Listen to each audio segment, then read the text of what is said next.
see Margarita here. How are you? Hi, Margarita. Folks, remember to type your name. Remember to type your name in chat if you want attendance cookie points.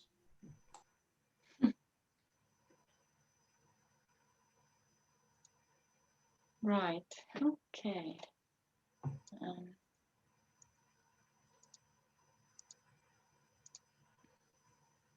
Okay. While everyone is typing, I think we should start. It's just a little bit over 11. I have the pleasure of introducing today's executive speaker in the Mars Wrigley's lecture series, Ms. Beverley Doody.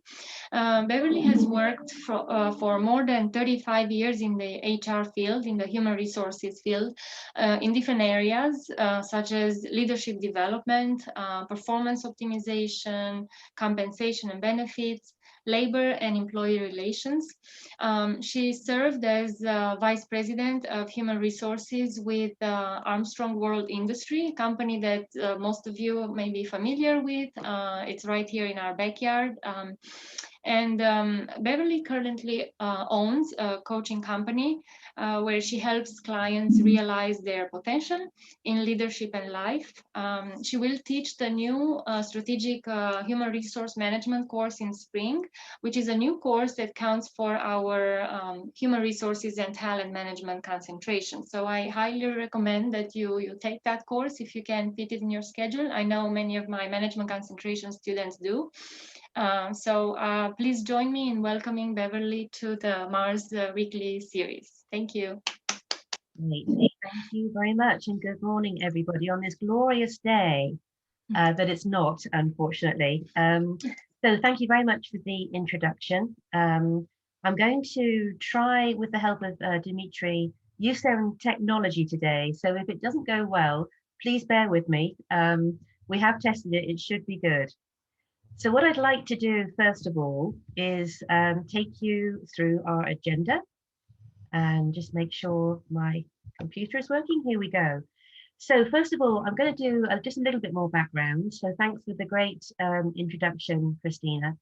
I'm going to talk around leadership. The world is a very different place right now than it was just 6, 7, 8 months ago.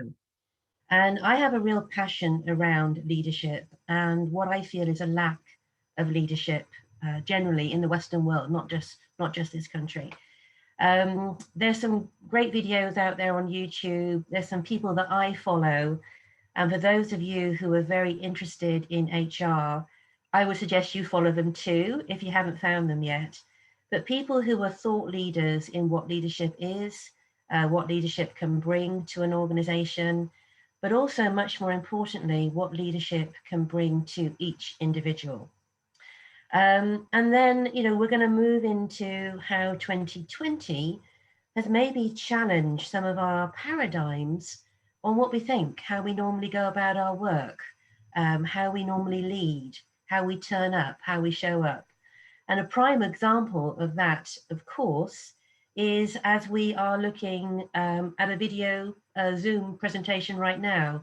I would very much love to be with you in person, but unfortunately, that isn't the case because of COVID and so on.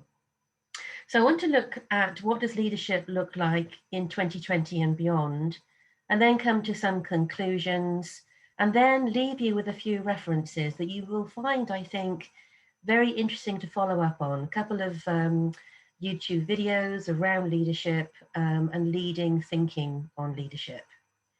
So before I go any further, I just want to make sure, thumbs up, that you can hear me all well. Christina, I can see you. I want to make sure that you can hear me and all's going well. Great. Okay. So let's move on. And Christina's covered some of this.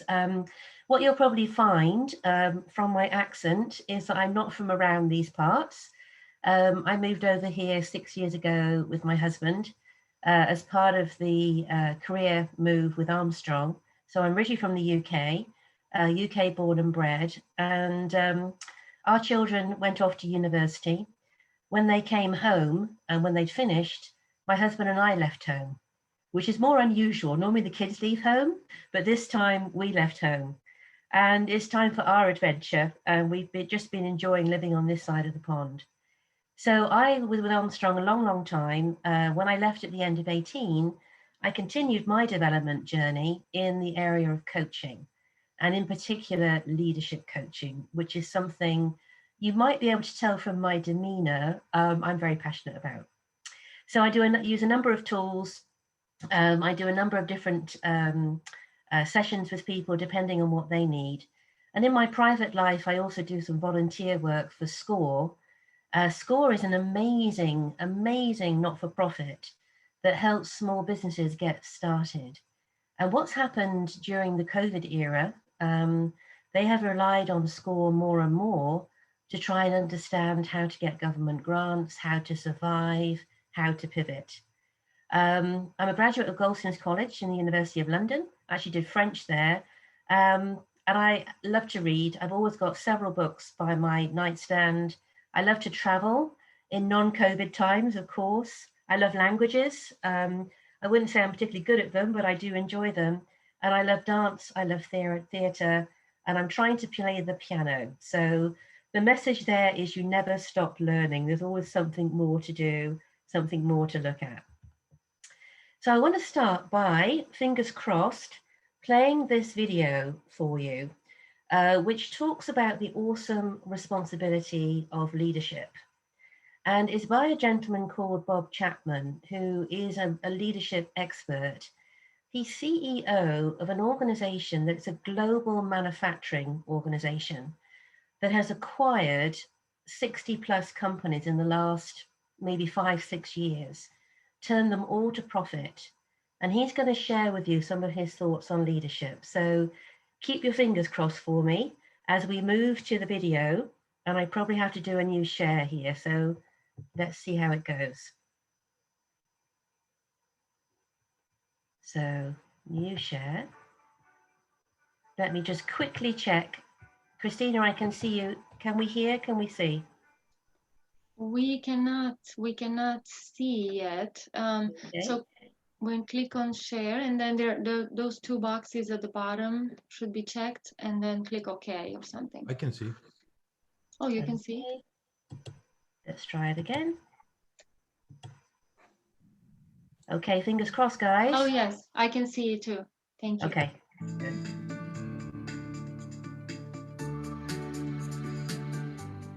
I want to make you aware today of a crisis that we have in this country, that we have around the world. And the crisis is a crisis of leadership.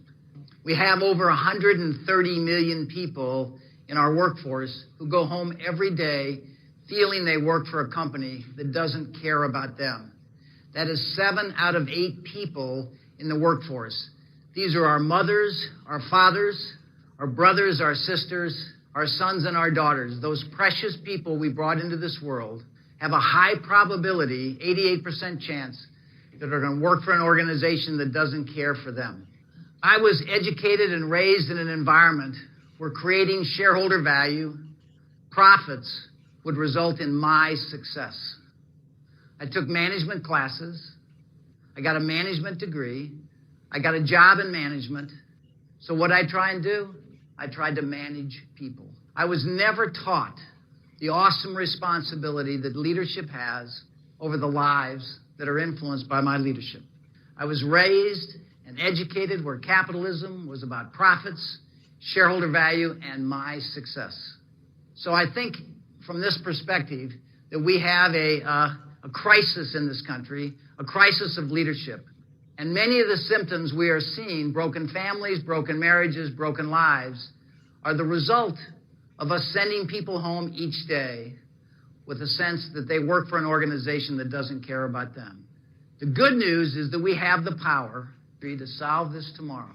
We just need to engage our heads and our hearts in a leadership process that validates the worth of every individual, where everybody in this country matters. Our idea in leadership, what we have come to realize, is that our responsibility is to create an environment, whether you're in the military or in the industrial area or in government or in education, an environment where people can discover their gifts, develop their gifts, share their gifts, and, extremely important, be recognized and appreciated for doing so, which creates an opportunity for them to go home each night to their families, whatever that family situation is, and have a more meaningful life, a life of purpose where they feel valued and where they get the chance to be what they were brought on this earth to be. So recognition is a key to our organization. And what I want to leave you with is that we, you and I, can change this tomorrow. It doesn't require money. It doesn't require anything physical other than your head and your heart to understand the profound significance you have on people's lives every day. We can change this world if we understand the great joy of leadership and the grave responsibility of leadership to look at those people under our care and help them have a successful life, one of significance, where they can share their gifts, be appreciated for doing so, and go home to whatever their family situation is with a sense that they matter. We need to move from a me-centric culture to a we-centric culture. Thank you very much. Okay.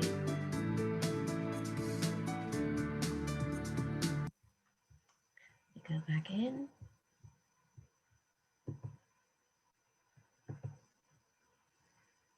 Let me just go back in here.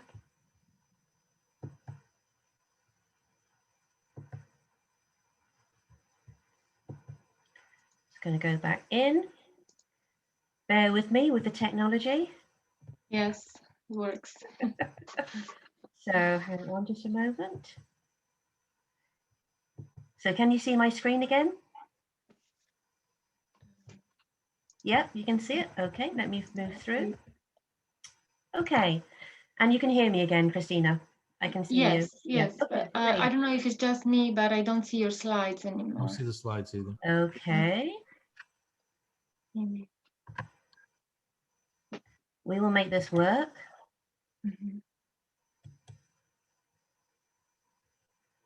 So, okay, let me get into the bigger one. So just share again the draft. Yeah. Just doing that. So hopefully you can see them now. Yes. Great. Okay, good.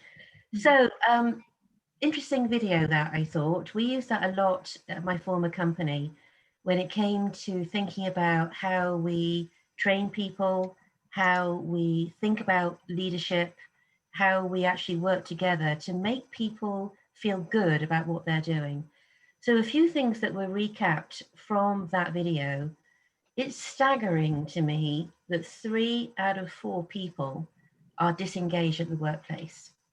And I would say not just, the business workplace, many, many workplaces. 7 out of 8 people think the company they work for doesn't care about them. And that means a staggering 130 million people in this country, in the workforce, are stressed and unhappy, and people heading home each day feeling they don't matter.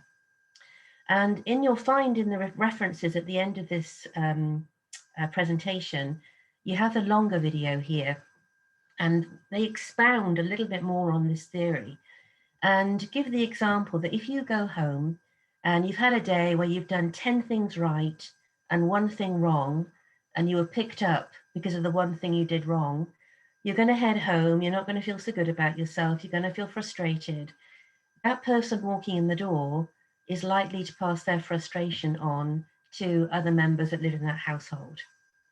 And think about that the other way. So if suddenly someone says, you know what, that work you did today was absolutely fantastic.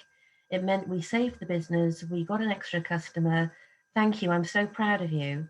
That person will go home feeling absolutely amazing and will pass that feeling on to the people they live with too. So how you lead is really important. So this is again a recap here of what Bob said. We often think about management as profits, shareholder value, and success. But leadership is so much different from management. So let me take you through a few slides here in terms of what the role of leadership is. So left-hand side, you see management. Right-hand side, you see leadership. So for me, the difference is the heart. Managers will complete projects, they'll write reports, they'll delegate tasks, they'll make numbers. It's pretty impersonal, or can be. On the right-hand side, a leader sets a vision, communicates meaning or purpose, empowers people to learn and grow, and seeks for continuous change and improvement. So hoping you're starting to see the difference between what a manager does and what a leader does. The second aspect I want to look at is concern for others. So a manager may tend to see people as just another resource, like the machines they've got in the plant, the printers they've got in their office. People are just a resource, and I use those resources. Other people's needs are not as important as my own needs, and people are objects. On the leadership side, people are partners. I connect with others. Other people's needs are as important and sometimes more important than my own, and people are people.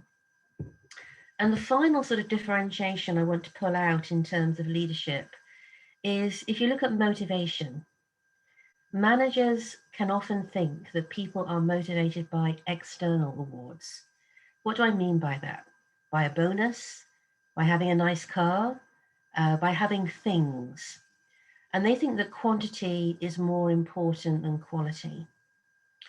Leaders know they can't directly motivate another person, but they can create an environment or an atmosphere where people feel they want to give their best and they want to motivate themselves. So there's a clear distinction I'm trying to make here between management and leadership. Okay.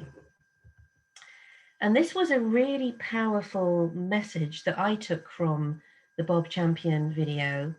They measure success by the way in which they touch the lives of the people that work for them. And remember, this is a heavy-duty manufacturing organization where you think of rough, tough machines and, working on the plant and shipping stuff out and developing stuff and customer service and so on. But they measure success by the way in which they touch the lives of the people that work with them. So I'd like you just to think of a leader that you admire. Think of somebody that you think about as, yep, that's someone I would like to follow. And you can put it in the chat if you want to, you can just jot it down yourself, but thinking about someone that you admire, because you can get leaders who are effective leaders, but they may be effective in a good way, they may be effective in a bad way. Let me give you an example of what I mean there. Somebody like Hitler was a leader. I'm not saying he was a good leader, but people followed him. I will, of course, bring up a British analogy, of course, but people like Winston Churchill in the Second World War was a leader because he brought people with him in a good way. So leadership is about influence. So think about someone that you think is a good leader. And then think about what attributes does a leader, and particularly a good leader, need to have? What does it mean to be a leader? Who do I need to be a leader? And let me take you through some adjectives to describe what I think and what others think, it's not just me, make good leaders. So being open-minded, being empathetic, particularly in 2020 when there is so much noise going on, so many different things happening. Visionary, where are we going? What's the future? If we don't know where we're going, the likelihood is we're not going to get there. Somebody who's confident, somebody who is ethical, someone who's authentic. I'm not going to read through all of these, but I want you to sort of look at these and just start to think about what it means to be a leader. And then I think you realize it's a pretty tough job. This is the type of person who values diversity, is humble, is vulnerable. Leaders don't know it all. By building a great relationship and a great connection with your team, you know, you can actually say, I'm not sure which way to go here, guys. Let's talk about it. Let's work on this together. Other things I want to point out are things like courageous. When you move into uncharted territory, it's a risk. So having managerial courage to try something, to risk failing, and then to move forward again. Very much we talk about we, not I. And the other thing that I wanted to point out is around caring and modeling self-care. And I'll get into that a little bit more later. But the underlying thing here is about having a set of values, a purpose, a why. So I'd like you to think about, what is your leadership story? You know, what is it that you're doing? What is it that you are bringing when you think about leadership in your own lives? What is leadership? Often people think that to be a leader, I have to have people reporting to me. And the answer to that is no, not really. To be a leader, you need to have some followers, but it's all around influence. So leadership is where influence occurs. You can turn up at college, you can turn up at home, you can turn up at your football team, you can turn up at your basketball team, whatever it might be. The way you choose to turn up influences the other people around you. And I think there's that famous quote, I think it's Henry Ford, if you think you can or you think you can't, you're probably right. So leadership is around influence, and it can be positive or negative. Obviously, we prefer the positive. It can be conscious or it can be unintentional. Sometimes we need to have a feedback about how we are leading, how we're coming across. And the leader is the individual in the interaction who knowingly or unknowingly creates the greater influence on the other person. Leaders are not confined to office walls. They are not limited to a position title. They're not limited to a name. They are found everywhere, in families, in groups, in sports, in education, in the health field, you name it, and at all levels in an organization. And let me give you just a little sort of example there. When you, in the old days, would walk into an office or walk into a building and you'd have the person sitting there on reception, the way that person greets you, the way that person makes you feel welcome is showing how that person is leading, because they are making a conscious choice in how they influence how you feel about them. So everybody has the opportunity to lead. And I would like you to think about, how are you going to lead? How are you going to turn up in your life? How are you going to turn up to look at the possible rather than maybe the impossible? And taking it a bit further on, and some of you may be familiar with the work of Simon Sinek, and we will be looking at a video of his later in the piece as well. Simon Sinek is very famous, and I think he was due to be at Elizabethtown, the business centre, I think last March. I know I have a ticket, and I think it's going to be March of next year now. He's going to talk at the Marriott.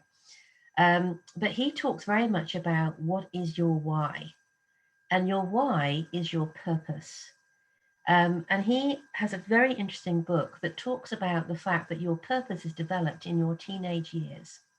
So whether you realize it or not, guys, many of you will be much younger than me, you have been formed by your experiences, and you will be the product of the experiences you've had, and then also start to think about what's important to you. What are you put in this life to achieve? So your why is around your purpose. And when it comes to my why is to create a fun, collaborative, and supportive environment where people are encouraged to take a leap. And you might think, take a leap, where does that come from? And I'm going to share a very quick story with you. I went through the actual program to talk about learning about your why. And we had to go through some big events in our lives, not big in terms of they were, you know, a holiday to Australia or whatever, but ones that had big impact. And I was talking about one of my earliest memories, being on holiday with my sisters, with my parents in the Mediterranean, in Malta. And I couldn't swim, and my dad was in the sea with my elder sister, and he said, "Come on, Bev, jump in." And I had my armbands on, my floaties, I think you call them over here, and I jumped in every time because I knew my dad would catch me. And as I'm carrying on going through my leadership story, my life journey, one of the questions was what's the biggest risk you took? And one of the biggest risks I took in my life was moving to the US. I'm a very risk averse person. My husband is even more risk averse than I am. And the guy who was listening to my story said, "You realized you said the same to your husband that your father said to you all those years ago. You said to your husband, take the leap and I'll catch you." So that's where my why comes from. And we can do some work if you're interested. You can connect with me on LinkedIn to talk a little bit more about your why and what you stand for. So we've spoken a bit about leadership. We've spoken about what the attributes are. Hopefully you're thinking about people that you admire and why you admire those people. And then 2020 happened. And I'm not going to make any political statements here, but I think all of us have been blown away by the way the world has changed in 2020. Who would have thought back in January, February, that we would be living the life we're living now, with the racial injustice that's going on, COVID that's impacting all of our lives. And this has really challenged the way that we have to lead. So let's look at what this means. It's really challenged some of our paradigms. Now, for 32 of my 35 years, I worked for Armstrong, mainly in the UK, traveling the world, fortunately. But the US office was always very anti people working at home. No, we can't trust people if we can't see them. No, they're going to be skiving off. They're going to be watching daytime TV. They're going to be going out and playing a sport. They're not going to be able, no, we're not going to do it. I think in Europe, we were probably this time more ahead than the US in terms of allowing people to work from home. But there are a lot of things that we have, or beliefs that we have, that have been challenged through the pandemic and all of the turmoil that we've been through on a worldwide basis. So employees can work at home. Students can study at home. Just because I can't see you doesn't mean that I can't, that I have to worry that I can't control you. Home working has proven to be actually pretty effective. It's quite isolating, but it's proved to be effective. We've had people who've had to suddenly work out how to use technology. And a little aside there again, with my volunteer work with SCORE, a lot of the people who are mentors are maybe older executives, retired executives in their 70s, who said, no, I don't know how to use Google Meet. Zoom? What on earth is Zoom? There's no way I can use Zoom. Guess what? They're using it because they have to, they like it, and they're seeing that it can be effective. A lot of leaders were worrying about, how am I going to connect with my people when I don't see them every day? We're not going into the same office, the same lecture room, the same whatever, that can be difficult. If I don't see them, how can I trust my employees? They're not going to pull their weight. A lot of people have been struggling over the past 8 months with fear. What's going to happen? Anxiety. Am I going to lose my job? And I've been doing some work with a young woman who was running a Latino charity in the greater Philadelphia area. And she gets calls every day saying, I'm about to be evicted and I can't feed my family today. So there are a lot of people that are having some real life worries, really, really big problems. And often in the past, managers, as opposed to leaders, have thought, I can't go there. I don't want to know about people's problems, their personal things that are going on in their lives. We've also, I think, realized now, 8 months in, that this is not going to go away very soon. I think we all thought, yeah, a couple of months, we'll be in lockdown, we'll get through it, it'll all be very, very easy. And then there were questions around culture. How do we build culture if employees aren't in the office? And when I mean culture, really it's a set of behaviors. the way that we do things around here. So 2020 has made us think very differently about how we are operating, how we're connecting with people, and we're having to be much more intentional in how we do that. So my next question for you to just ponder is, which new leadership attributes do we need in this climate? What has this climate meant for leaders and leading? So to have a think through that, and let me go on to a couple of statements that, again, I found something this morning, this morning in the Harvard Business Review, around what is required to lead through a period of extraordinary change. And the key thing is that a crisis is a great revealer. A crisis is when the rubber hits the road. I think that's the US expression. And it means that leadership, the importance of leadership, and the need for good leadership is even more important, because we have a lot of unknowns and people want to follow and feel hope and feel direction. So leadership is especially critical when organizations have to adapt to difficult environments, not just business environments, but difficult environments. During difficult times, top-notch leadership skills become even more important.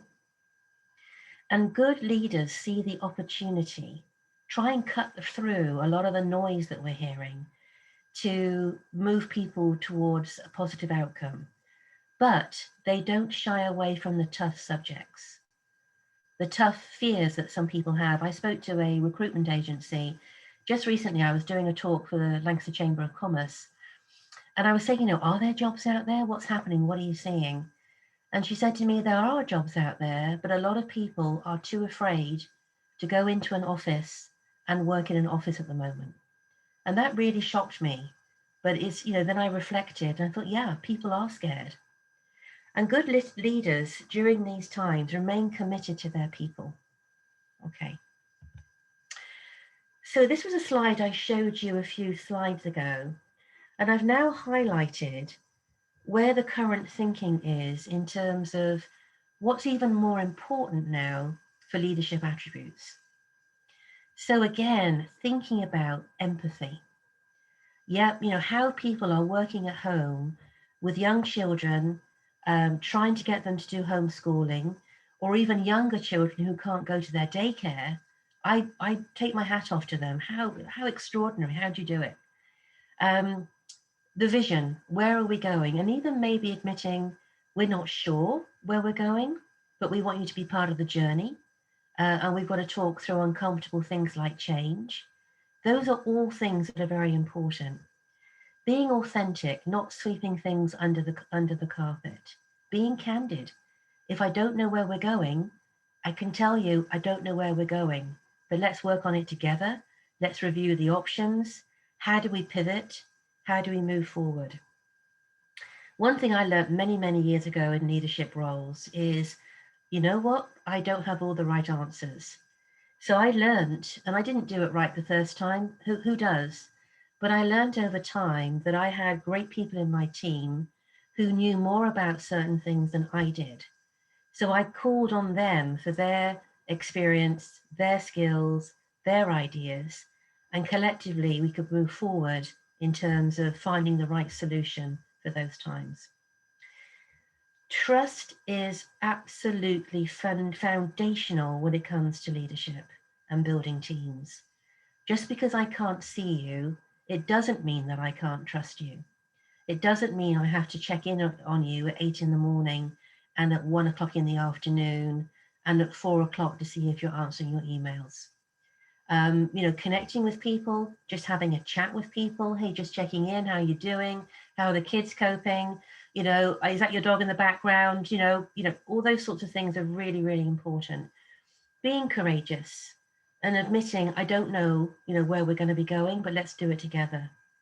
Being agile, and then when you make a decision, moving quickly. Active listening is absolutely critical. What is someone really saying to you between the lines? Listening, help me understand, what do you mean by upset? You know, really helping the leader as coach, helping draw that out of people. And the one that, again, I mentioned to you earlier, but I want to go through again, is modeling self-care. And you might think, really? But I know that if my manager or my leader says, Beverley, I'm not available between 8 and 9 in the morning because I'm doing yoga, I think, wow, then I can go for a walk, or I can do something to look after me. We never let our mobile phones run out of battery. Why should we let ourselves run out of battery? So modeling self-care and caring about others is critical. And again, if you have that set of values, that purpose, that why, this really comes into play when we're in a situation, as we are now, when the world's on fire. Okay. So I want to show you another video now. And again, I'm hoping my technical team will help me with this. But Simon Sinek is someone I mentioned earlier on. And this is a 6-minute video. And it's around him doing a Zoom call with his team. I think it's back in May or June time. Look out for the guy that's got the beard with the blonde wig and the tiara. Made me smile. No judgment there, but it just made me smile. And he talks about the fact that change has been accelerated in these times, but these are not unprecedented times. So let me try and launch this video. And again, Dimitri, Christina, let me know if it does or doesn't work. Just a moment. Okay. I probably have to stop sharing.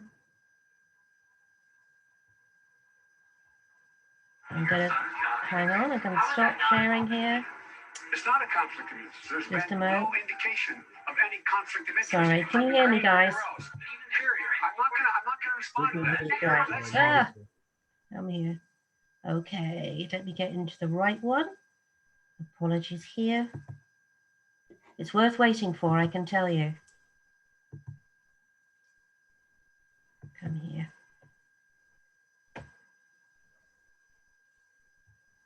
Okay, just a moment.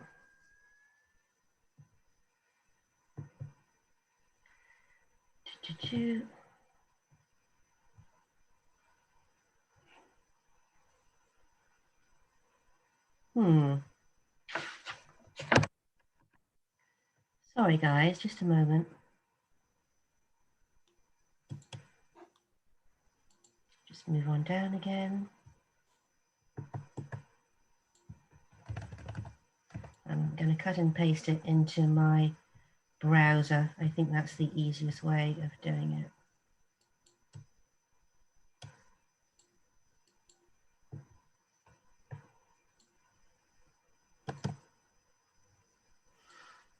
Okay.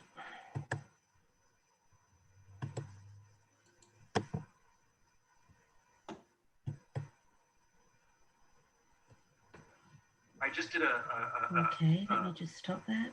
a web. Okay, let me just share that now. That should be working. The wonders of modern technology. Here we go. Okay.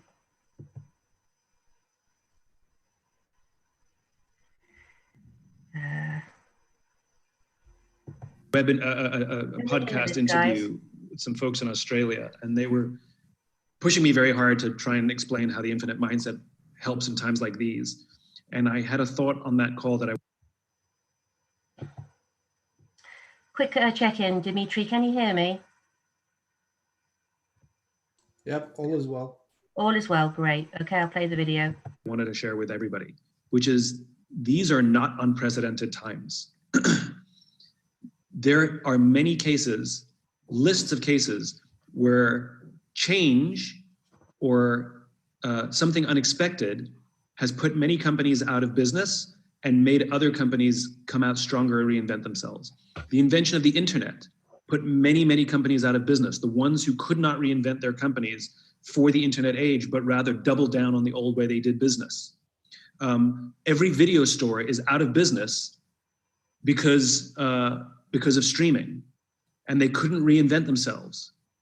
When Starbucks moved into neighborhoods, many, many companies went out of business Many coffee shops went out of business, not because of Starbucks, but because they refused to change the way they did business.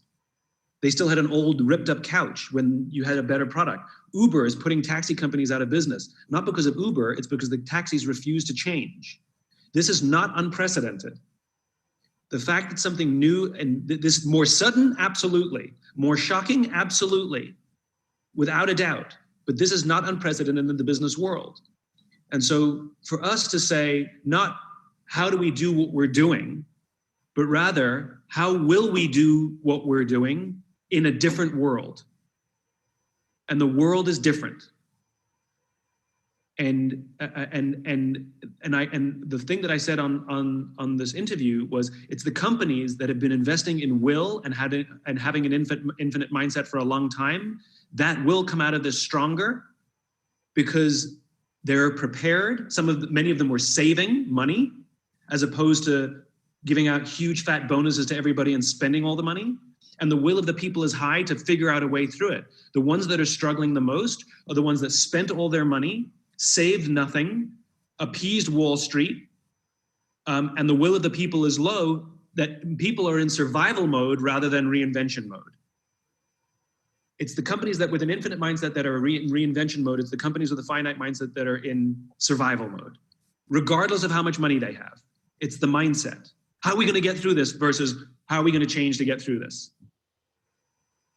So I feel so optimistic because we're thinking about the future. We're in a dark tunnel, but there's a light over there. I don't know how far away that light is, but I can see it.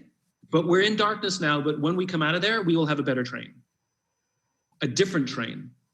We will be a completely different business. Some of us will have different jobs by the time we get out of this. And that's our opportunity. The opportunity is, what will we be? Not how do we preserve what we had. That's an infinite mindset. And I'm so proud of this team because my attitude is this, not theoretically, but because I'm watching a team go through it right now. I'm watching people reinvent themselves. I'm watching people think about their jobs differently. I'm watching people think, how can I contribute in a new way? I'm watching people say, what could we be? How will we bring our message to people in a different way, in new ways?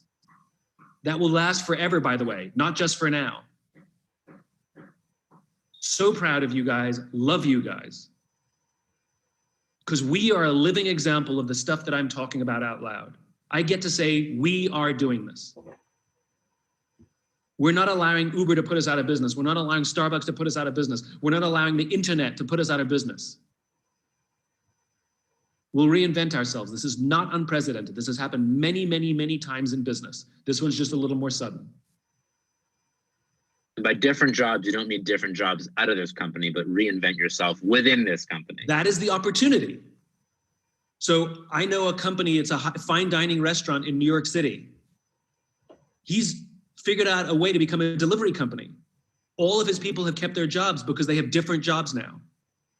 But if you think you're going to do the same job and you're waiting, like if you're a public speaker who was waiting for this to get through so you can go stand on a stage, I got some bad news. That ship has sailed. We have to be a normal company now where we have to market ourselves and develop product. This is a huge wake-up call for us. We had the luxury of being lazy. And I don't mean that in a bad way. There was no reason to reinvent when we're drinking from a fire hose. But now the opportunity is magical. I'm thinking, how do I put myself out there without a stage? This is entirely new for me as well. This is entirely new for me. But I'm not worried about what I do. I'm worried about why I do it. And I will find a job that helps me do that. I'll make a job that helps me do that. And I expect the same of everyone.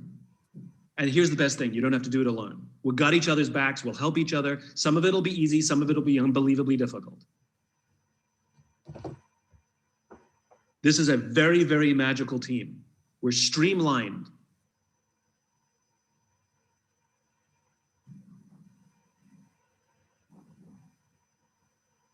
Good?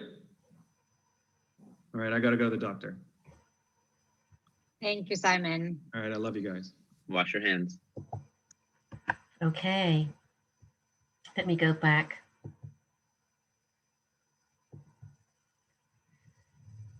Stop sharing.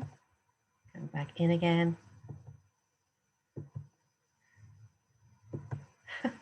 Trying to come back in again. Here we go. Right, let me share my final slide.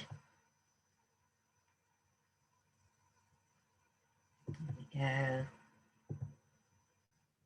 Let me go into this one. So, Dimitri, can we see this? Are we Yep, good? all is well, yep. Great, okay, lovely. So, the things I loved about that last video, apart from being a fan of Simon Sinek, he showed vulnerability. We don't know where this is going to go. We know it's going to be different, but we don't know where it's going to go. We're not going to do it on our own. We're going to do it together. I love you guys, you know, showing that he cares about them, modeling that. And he said, I don't care what I do, but I care why I do it. So again, it's that purpose moving forward. So just sort of a few closing comments here before we get into some Q&A. Great leaders are continually evolving. They operate to a set of core values, an open-minded vision, a purpose, a why. They let their team know that they matter. They validate the worth of every individual. By doing so, that does inspire action and trust. If you feel validated, if you feel you matter, you engage so much more and you deliver so much more. They model behavior to drive culture. And you just saw a perfect example of that in Simon's Zoom call. They lead with transparency. I don't know what it's going to look like, but I know it's going to be different and you're going to help me be part of the solution. They show resilience and they're looking at the opportunity when facing difficult circumstances. They're demonstrating empathy and kindness, change champions, they're connecting with people, showing courage, doing the right thing. They have a span of care. So their team are their span of care, not their span of control. And we've heard this a couple of times before, but I think it's really worth stating. Great leaders create an environment where people can discover their gifts, develop their gifts, share their gifts, and be recognized and appreciated for doing so, which leads to a much more meaningful life where each person feels valued. So that is the end of my presentation. I'm going to take it off share and just say, you know, it's open to any Q&A if anyone has any thoughts or comments or whatever. So Dimitri, I think we've probably got a few things in the chat. Unless anyone's brave enough to take themselves off mute, I won't bite. So, you know, if you're brave enough to have a chat with me, very, very keen to do that live.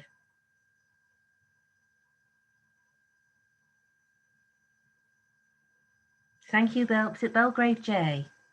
Thank you for your comments. I would like to say that I really like his optimism a lot in the video. And I really think during this hard time, we really need people like that, leaders like that. I really agree, Margarita, and thank you for being brave to speak out, because it's very easy to get into that downward spiral. And a lot of people have been talking about when we go back to normal, there isn't going to be a normal. Normal's changed. So we can sit and we can say, this is the worst thing that's ever happened to us, isn't it awful? And yes, it has been, you know, devastating for a lot of people. Of course it has. But what's the opportunity? Where do we take it? And I've been coaching quite a few companies and I've said, what have been the good things that have come out of COVID? And a lot of people thought, is she crazy? But I said, you know, have you challenged some of the processes that you always did because you always did them? And then have you stopped and thought, actually, why are we doing it that way? There's a better way. There's a smarter way. There's an easier way. So yeah, great observation, Margarita. Yeah, thank you. Anyone else brave enough? Can I ask a question too, Beverly? Sure. So, having been a manager for many years and at different levels, do you feel like you said so people's needs and it's important to take care of your people and put them first and take care of them, but sometimes these things collide. So you have priorities from your top management, from your other stakeholders, and they don't mesh well sometimes with what your people want or don't want, Yep. or you know, I gotta go leave, pick up my kid from daycare at the same time. I, as a manager, need that guy to stay and do XYZ. Mhm. How do you find balance in that? I would throw back a question to you, Dimitri, and say, if you penalize me for going to get my kid, if you, you know, put the company always before my needs, I'm not going to stick around. If I'm not motivated to work as part of this team, you're going to get the bare minimum from me. You're not going to get the value of what I can bring. So some of it is around planning. Some of it is around establishing that connection. So, you know, what I've loved about this situation is that I can say, look, I know, yeah, please go and get your kid. That's absolutely fine. And the person says, but I'll do an hour this evening to make up. Great. It's about getting the job done. It's not about actually being tied to your desk from 8 till 5. So that sort of flexibility, you raise a great point. That sort of flexibility and give and take is enormous in terms of the motivation of the employee. And any leader wants a team that is motivated because it's fun. It's so much better. We come up with greater ideas and we move forward quicker and we achieve more. But there, you know, there is balance. And I think it's those times when you absolutely have to say no, actually are fairly limited. There often are workarounds that can be done, and we're doing it now. You know, I've heard stories of where you've got both partners in a relationship working, you've got the young kids at home, and it's actually a friend of mine I was talking to. She's working 6 till 1 in the morning while her husband looks after the kids, and then 1 till 7 her husband's working while she's looking after the kids. So, you know, there are compromises and ways around of doing this. And I think it's making us think differently about what is the world of work, and it's challenging our paradigms. You don't have to be tied to a desk for 7 hours a day to do your job. Okay. Anyone else? Are you all familiar with Simon Sinek and Bob Chapman? First time you've heard about these people? What you'll find, and I guess Dimitri will share the presentation, but I put some references in the back. There's also a great guy who talks about lollipop moments. And it's a guy called Drew Dudley. And it's how you can make someone's life suddenly turn so much better by care, by thought, by recognizing people. So yeah, okay. So we've got another question coming in chat. There's loads of chat questions. It's almost. No, that's mostly attendance. So you have few thanks at the end. Okay, thank you, Robin. I appreciate your comments. Yeah, the world's different. You know, and it's funny. I think we all thought we were going to wait it out for a couple of months, and now it's sort of 6, 7, 8 months, and now the clocks go backwards on Saturday night, and we're into, you know, winter almost, and you know, we've still got these challenges. So, you know, the challenge to all of us is how can we be smarter and think differently about how we're addressing our lives. Okay. So anyone else? If any of you guys want to connect with me on LinkedIn, please do. If any of you are looking and would like to do the strategic HR class, would love to see you there too. But let's this be the start of the conversation. Thank you very much, Beryl. Okay, thank you guys. Enjoy the rest of your day. Thank you. Okay, bye-bye. Bye.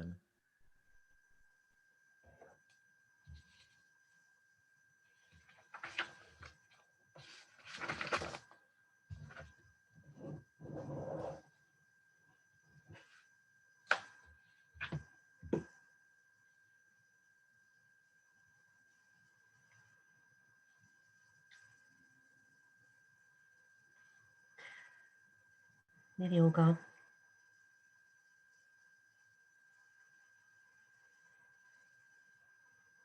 So Dimitri, I'd be interested in your feedback.